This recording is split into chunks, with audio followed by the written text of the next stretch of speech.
Selamat pagi anak-anak yang hebat, selamat bertemu lagi dengan Bu Tanti. Hari ini kita akan belajar tema 3, tokoh dan penemuan, subtema 1, penemu yang mengubah dunia. Nah, Bu Tanti harap kalian masih dalam keadaan sehat, penuh semangat, dan kalian sudah mandi, sudah sarapan, sehingga siap untuk melakukan pembelajaran. Hari ini kita akan belajar pembelajaran yang keempat. Ya, nanti ada 2 mata pelajaran yang akan kita pelajari.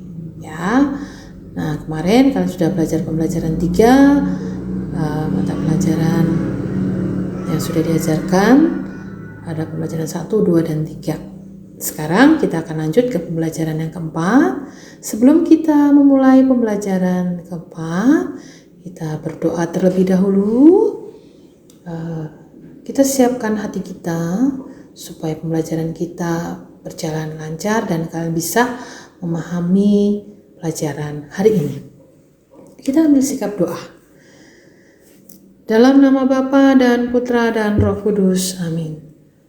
Semoga hati kudus Yesus dikasihi di mana-mana selama-lamanya. Bunda hati kudus, doakanlah kami. Allah Bapa di surga, kami berterima kasih atas waktu yang boleh kami terima ini. Terlebih kami bersyukur atas kesempatan belajar yang Kau berikan. Kami mohon kepadamu ya Tuhan, supaya Engkau menerangi akal budi, agar kami dapat menerima pelajaran dengan baik. Berilah kami kekuatan agar dapat memahami pelajaran yang akan kami pelajari hari ini. Berilah pula kami semangat belajar yang tinggi, supaya kami dapat belajar dengan rajin, tekun, dan teratur. Bantu kami selama proses belajar ini, supaya dapat memusatkan perhatian kami hanya pada pelajaran, sehingga tidak mudah terseret oleh godaan yang dapat melemahkan semangat belajar kami. Ya Tuhan, bantulah dan dampingilah kami dalam belajar ini. Amin. Dalam nama Bapa dan Putra dan Roh Kudus. Amin. Selamat pagi anak-anak, selamat berjumpa kembali dengan Bu Tanti hari ini. Bu Tanti harap kalian masih dalam keadaan sehat, demikian juga Bu Tanti hari ini dalam keadaan sehat, sehingga bisa mendampingi belajar kalian walaupun melalui daring. Nah, anak-anak, kita sudah berdoa, kita sudah dikuatkan dengan rohani. Mari kita lanjutkan dengan lebih semangat lagi dengan lagu Gugur Bunga pencipta Ismail Marzuki. Ini menceritakan tentang para pahlawan yang gugur. Nah, kita nyanyikan bersama-sama ya anak-anak ya. Mari kita mulai.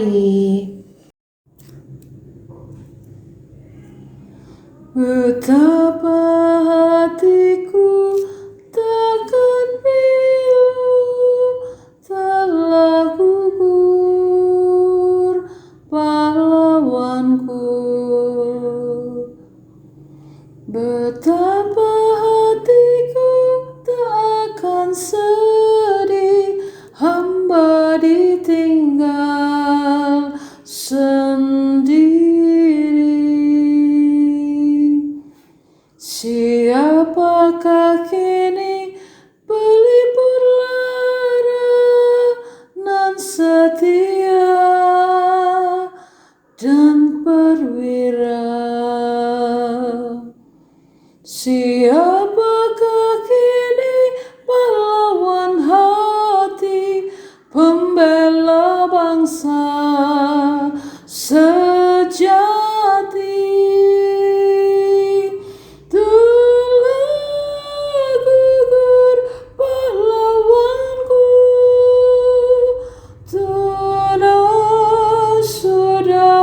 Janji bakti gugur 1 tembus 1000, tanah air jaya sakti. Gugur bungaku di taman bakti di hari Pertiwi. semerbak menambahkan sari, tanah air jaya sakti. Telah gugur pahlawanku, tunai sudah janji bakti. Gugur satu, tumbuh seribu, tanah air jaya sakti.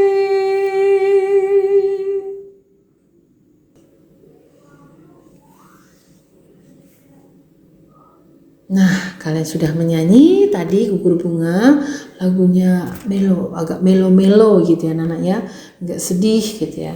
Tapi itu menandakan kita sebagai anak Indonesia kepada para pahlawan yang telah gugur, kita bangga. Penciptanya ini Ismail Marzuki ini menciptakan dengan luar biasa hebatnya ya anak-anak ya. Baik, kita akan mulai pembelajaran kita hari ini. Ada 2 mata pelajaran, yaitu pendidikan Pancasila dan kewarganegaraan serta bahasa Indonesia.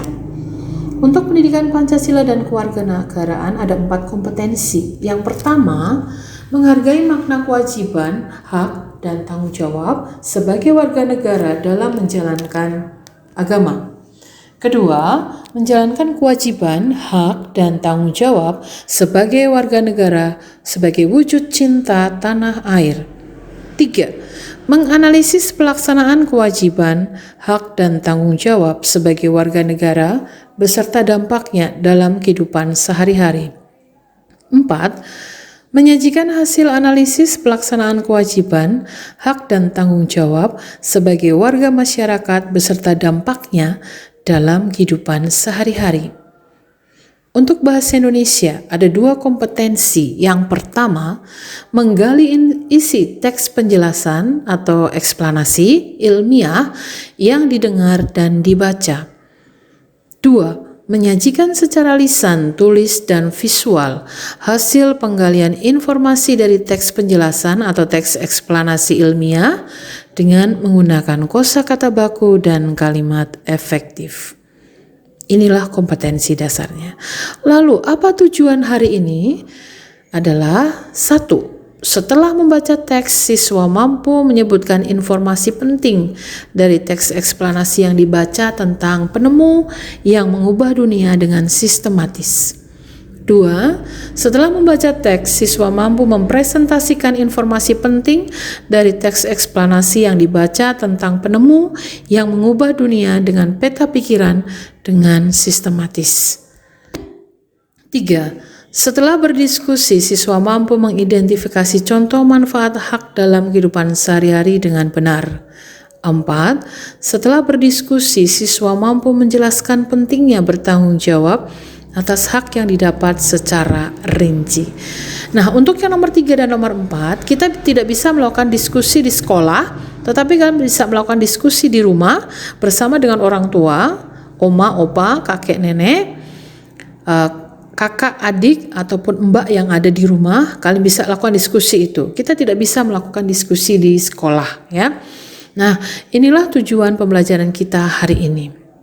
Nah, kita akan mulai pembelajaran kita. Yang pertama adalah bahasa Indonesia. Bahasa Indonesia kita akan belajar menyajikan informasi penting dari teks eksplanasi dalam bentuk diagram. Sebenarnya sudah pernah kalian lakukan pada pembelajaran sebelumnya atau tema sebelumnya tentang peta pikiran. Itu hampir sama ya, cuma bentuknya yang berbeda. Kita semua dapat memahami semua teks eksplanasi dengan membacanya. Membacanya dengan cermat, dengan teliti, tidak hanya satu kali. Perlahan-lahan nanti kamu akan menemukan. Ingat, struktur teks eksplanasi itu ada 3, pernyataan umum atau topik masalahnya. Kemudian yang kedua adalah deretan penjelasnya atau isinya, dan yang terakhir yang ketiga adalah interpretasi atau kesimpulan atau pendapat dari si penulisnya. Ya, nah kita mendapatkan informasi itu kalau kita sudah membuat pertanyaan, kalimat tanya. Nah, kalau kita bicara kalimat tanya, kita perlu mengetahui kata tanya. Nah, sudah pernah ya anak-anak ya kata tanya yang digunakan dalam kalimat tanya. Ya, yang disingkat adik Simba ya anak-anak ya. Tapi jangan hanya tahu adik Simba, tapi nggak tahu A-nya itu apa, D-nya apa. Jangan. Kalau kalian nggak hafal, mendingan sebutkan saja apa, di mana, kapan, siapa, mengapa, bagaimana. Itu.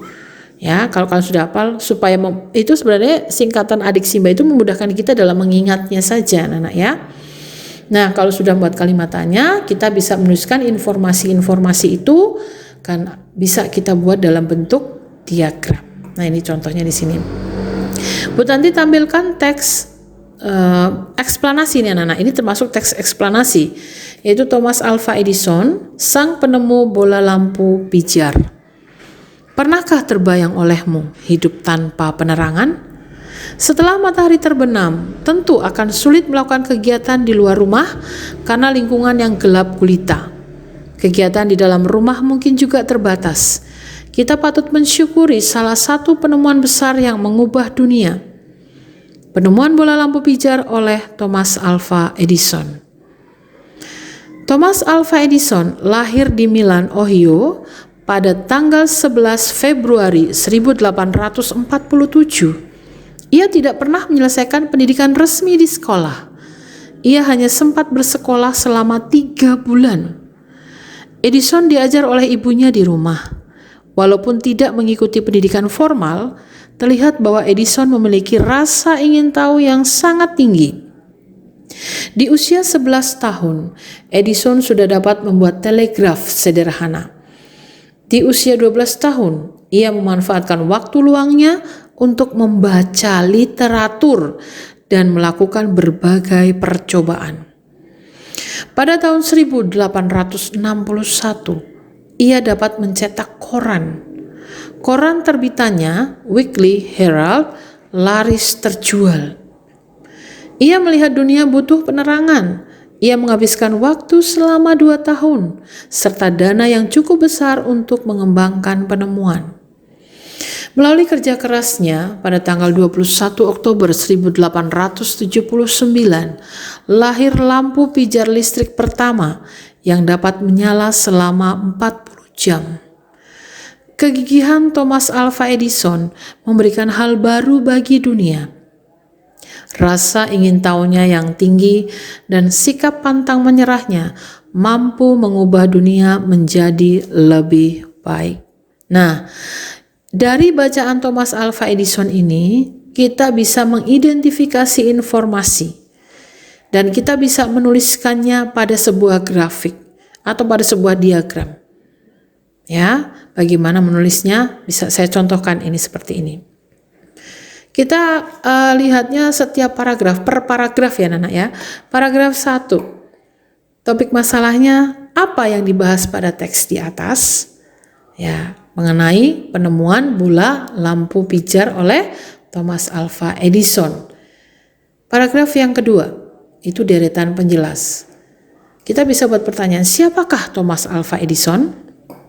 Seorang penemu kelahiran Milan, Ohio pada tanggal 11 Februari 1847. Nah, ini tidak hanya ini saja, kamu bisa buat pertanyaan yang lain dari paragraf yang kedua itu, ya. Ini hanya contoh saja. Kalian bisa tambahkan dengan kata-kata tanya yang lain. Paragraf yang ketiga, masih deretan penjelas. Bagaimana Thomas Alva Edison menemukan bola lampu pijar? Ya, Thomas menghabiskan waktu selama 2 tahun serta dana yang cukup besar untuk mengembangkan penemuan. Melalui kerja kerasnya, pada tanggal 21 Oktober 1879, lahir lampu pijar listrik pertama yang dapat menyala selama 40 jam. Paragraf yang keempat, itu adalah interpretasi atau kesimpulan pesan dari penulisnya. Apa yang dapat kamu simpulkan tentang sikap Thomas Alva Edison? Sikap gigih dan pantang menyerah membuatnya menjadi orang yang telah mengubah dunia menjadi lebih baik. Ini contoh, ya anak-anak ya.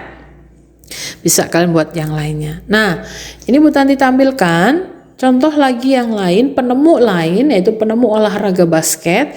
Ini ada di buku kalian, buku mosaik. 6C halaman 19. Nah, kalian bisa baca itu. Nah, kalian bisa menemukan mana yang termasuk topik masalah atau pembukaan atau pernyataan umum, mana yang termasuk deretan penjelas, dan mana yang termasuk interpretasi atau kesimpulannya. Kalau kalian sudah membaca dengan baik, kalian pasti sudah menemukan. Ya, kita lihat paragraf yang pertama. Ini adalah menceritakan tentang beliau, ya. Kemudian dia lahir di mana. Nah, ini adalah sebagai pernyataan umum atau topik masalah. Kemudian paragraf yang kedua ini mulai masuk ke intinya, ke isinya. Paragraf kedua ini termasuk dalam deretan penjelas. Lalu paragraf yang ketiga, ini juga masih bicara tentang penjelasan atau isinya dari bacaan ini, dan ini disebut sebagai deretan penjelas atau isinya. Lalu paragraf yang keempat ini adalah interpretasi atau kesimpulannya. Ya, ini paragraf keempat. Nah, kalau misalnya ada pertanyaan, kalau tidak ada disuruh menulis kalimat, ya nggak usah tulis kalimatnya, cukup paragraf berapa, yang penting kamu tahu, gitu ya anak ya. Nah, ini Bu Tanti contohkan cara menuliskannya. Nah, seperti ini saja bisa, pernyataan umum paragraf 1, tapi kamu nanti kalau pas itu perlu baca lagi, gitu ya. Nah, ini contoh menentukan struktur teks eksplanasi dari teks bacaan penemu bola basket, ya, olahraga bola basket, bukan bolanya tapi olahraganya, ya. Ya, ini pembelajaran bahasa Indonesia hari ini sudah selesai. Apabila belum paham bisa kalian ulangi lagi, masih belum paham bisa tanyakan ke guru kelas kalian masing-masing. Ya, anak-anak ya. Nah, kita akan lanjut ke pembelajaran berikutnya, yaitu masih pembelajaran 4, muatan pelajaran PPKN di sini ya. PPKN kita akan belajar penggunaan hak dan kewajiban yang bertanggung jawab. Bu Tanti yakin kalian sudah tidak asing lagi dengan kata hak dan kewajiban ini. Hak adalah sesuatu yang harus diperoleh setiap orang sejak lahir. Ya, hak hidup, hak menghirup udara yang segar, keindahan, dan masih banyak lagi. Nah, hak itu harus kita gunakan dengan penuh tanggung jawab. Mengapa kita harus gunakan dengan penuh tanggung jawab? Agar tidak merugikan diri sendiri maupun orang lain. Nah, ini hak ini diperoleh apabila kita sudah melakukan kewajiban dengan penuh tanggung jawab, anak-anak ya. Jangan kalian maunya hak saja tapi tidak mau melakukan kewajiban. Itu tidak baik ya. Hak dan kewajiban harus kita lakukan dengan seimbang supaya kita mendapatkan hak dan kita harus melaksanakan kewajiban. Gitu ya anak-anak ya. Nah, ini dicontohkan. Dedi sebagai siswa berkewajiban belajar dengan tekun di kelas. Hak yang akan diperoleh adalah Dedi dapat memahami pelajaran yang diperoleh di sekolah. Nah, sekarang kita akan lihat. Nah, ini adalah hak dan kewajiban dalam kita menggunakan listrik kan anak. Kewajiban kita adalah mematikan saklar. Apabila kita sudah selesai menggunakan listrik tersebut, nah ini bisa dicabut. Biasanya kalian tuh kalau habis ngecas, kemudian cas-casannya nggak dilepas, tapi cukup cabut aja dari HP, tapi tetap masih nancep di listrik. Nah, itu adalah suatu pemborosan anak-anak. Maka nanti akhirnya orang tua kalian membayar tagihan listrik begitu mahal. Tapi kalau kewajiban kita mematikan saklar saat listrik selesai dimanfaatkan, hak kita apa? Kita merasakan tagihan biaya listrik lebih murah. Itu biasanya seperti itu anak-anak ya. Orang tua kalian akan membayar lebih murah. Nah, ini contoh hak dan kewajiban dengan listrik ya. Selanjutnya adalah hak anak. Hak anak ternyata dilindungi oleh Undang-Undang Nomor 23 Tahun 2002. Ini yang mengatur perlindungan anak. Apa itu? Nah, anak dilindungi agar mereka dapat hidup, tumbuh, berkembang, dan berpartisipasi secara optimal, serta mendapat perlindungan dari kekerasan dan diskriminasi. Kalian diberi kehidupan, kalian tumbuh dengan sehat, berkembang dengan baik, kalian bisa berpartisipasi di rumah, di sekolah, masyarakat, dimanapun secara maksimal, optimal. Kemudian kalian juga mendapat perlindungan dari kekerasan.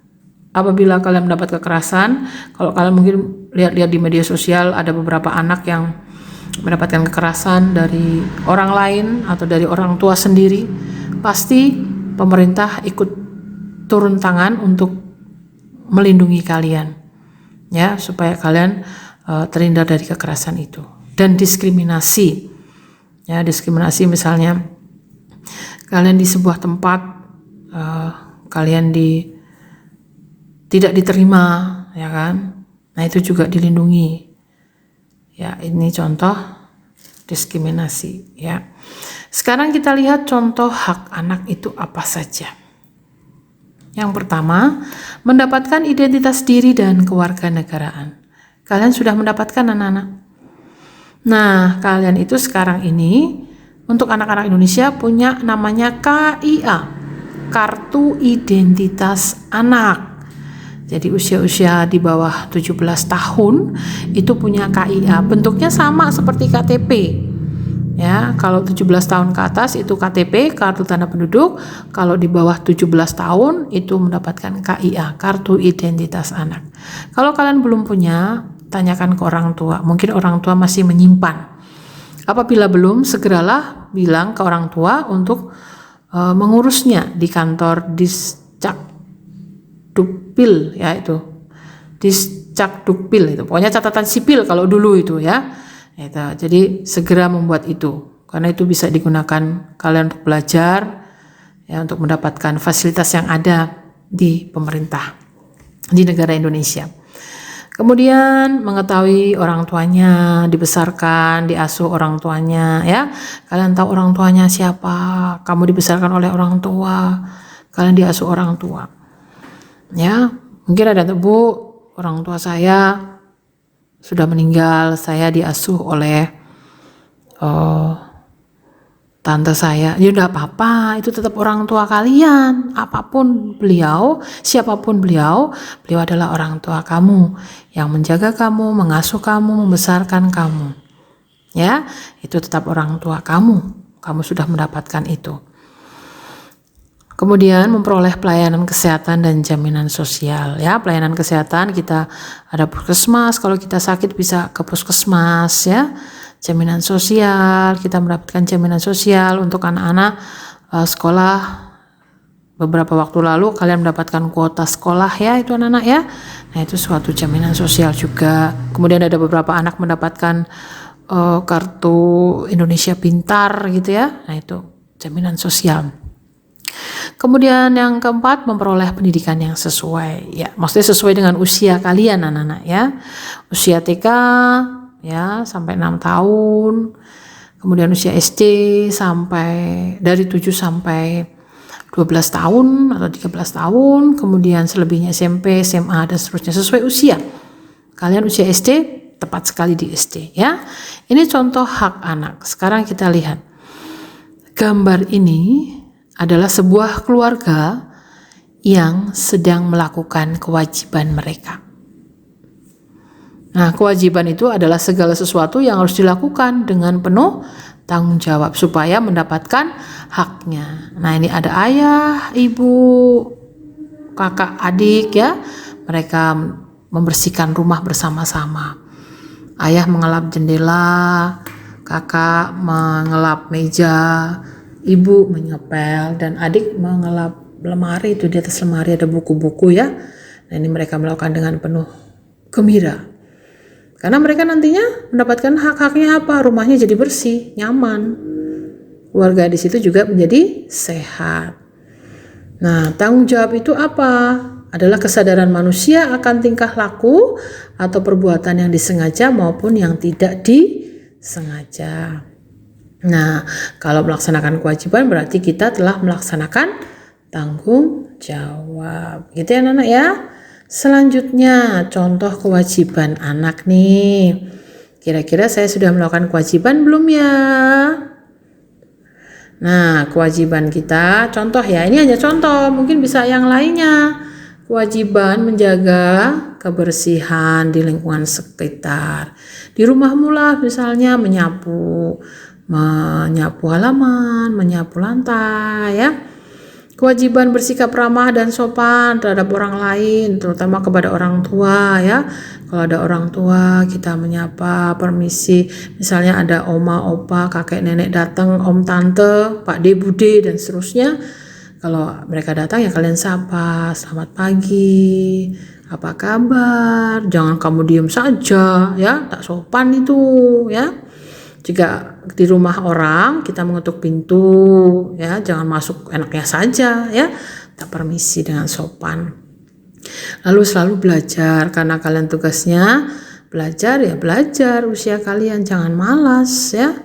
Kemudian makan dan minum, kalian harus makan makanan yang ada di rumah, minum air putih yang cukup untuk kesehatan ya, supaya tubuh kita selalu sehat. Kemudian menggosok gigi. Nah ini usia-usia kalian susah nih untuk gosok gigi. Gosok gigi yang baik minimal 2 kali sehari. Bukan sehari sekali ya, bukan 2 hari 1 kali. Waduh bahaya ya. Menggosok gigi sehari 2 kali, pagi dan malam minimal ya, lebih dari itu bagus ya. Ini supaya gigi kita tetap sehat, karena gigi itu digunakan sampai kita tua ya.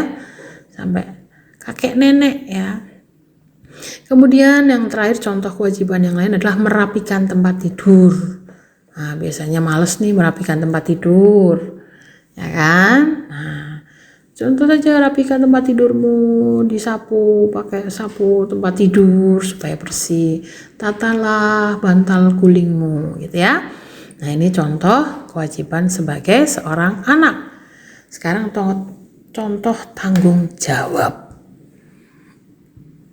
Nah ini contoh tanggung jawab, ada gambar keluarga sedang melaksanakan kewajibannya ya, bersama-sama mereka melaksanakan kewajiban dan akhirnya bisa mereka dapatkan haknya dengan penuh gembira, dengan ceria, semangat ya anak-anak ya.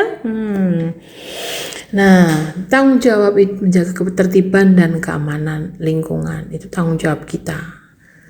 Ya, kalau kamu main jangan di jalan raya, bahaya, mengganggu orang lain juga. Kalian juga bisa nggak selamat ya, tertabrak. Maka harus jaga itu. Tanggung jawab membersihkan lingkungan sekitar. Apa misalnya?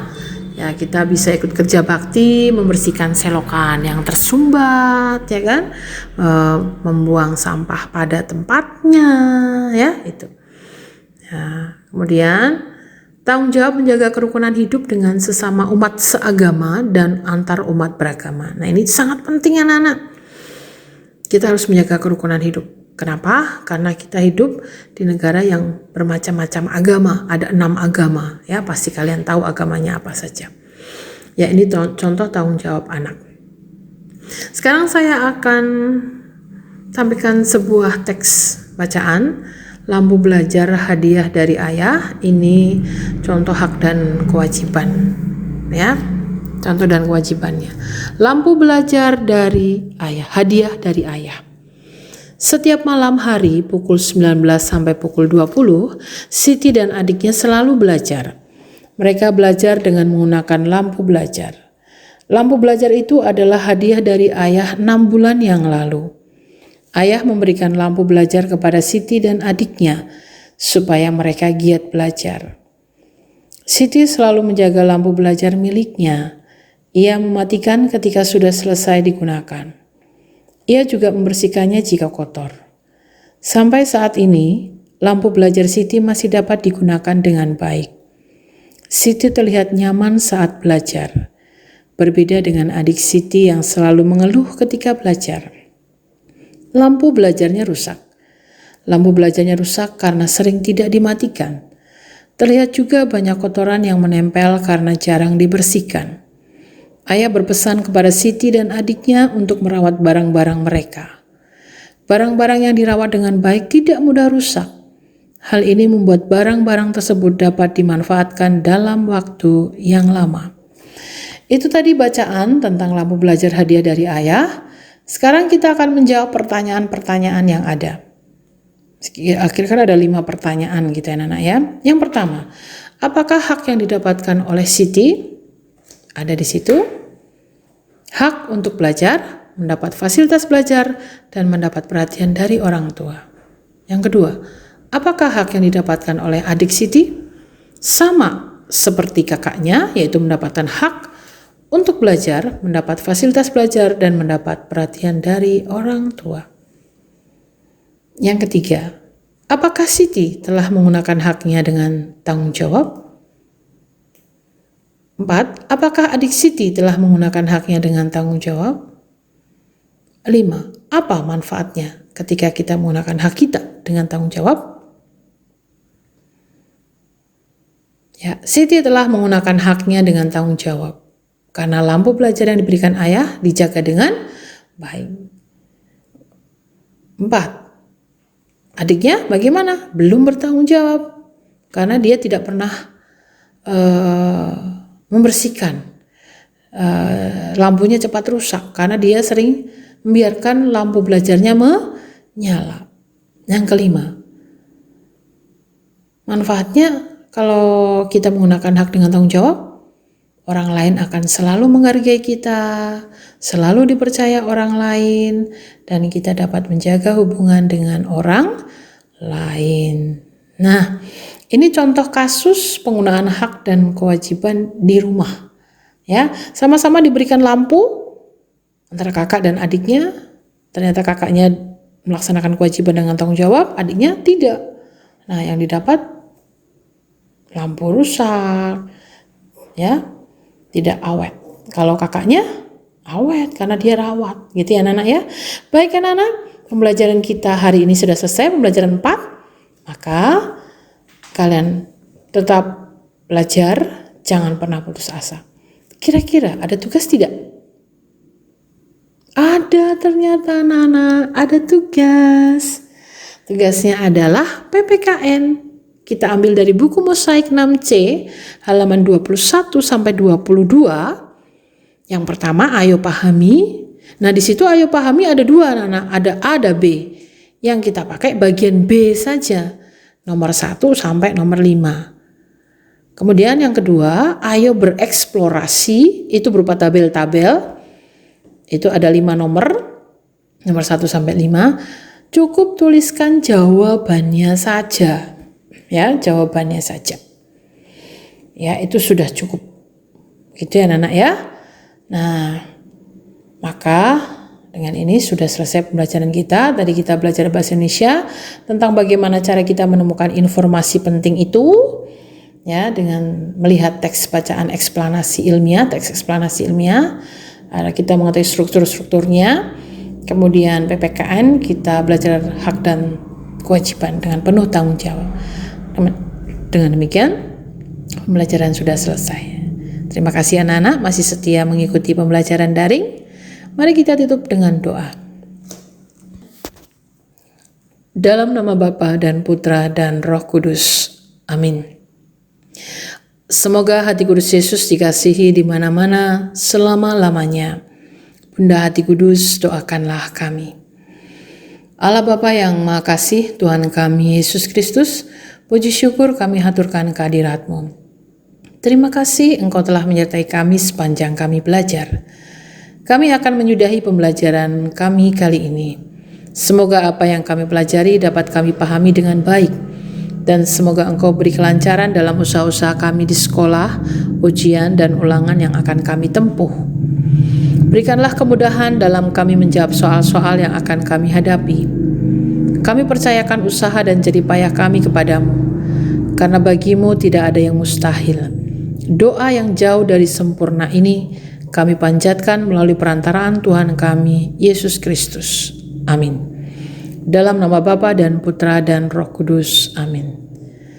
Selamat pagi anak-anak. Terima kasih kalian masih setia dalam pembelajaran daring ini. Kita akhiri dengan pelajaran hari ini. Pesan Bu Tanti, selalu jaga kesehatan. Prokes tetap dilaksanakan. Makan makanan yang bergizi, minum air putih yang cukup. Demikian anak-anak. Selamat pagi. Terima kasih. Tuhan memberkati.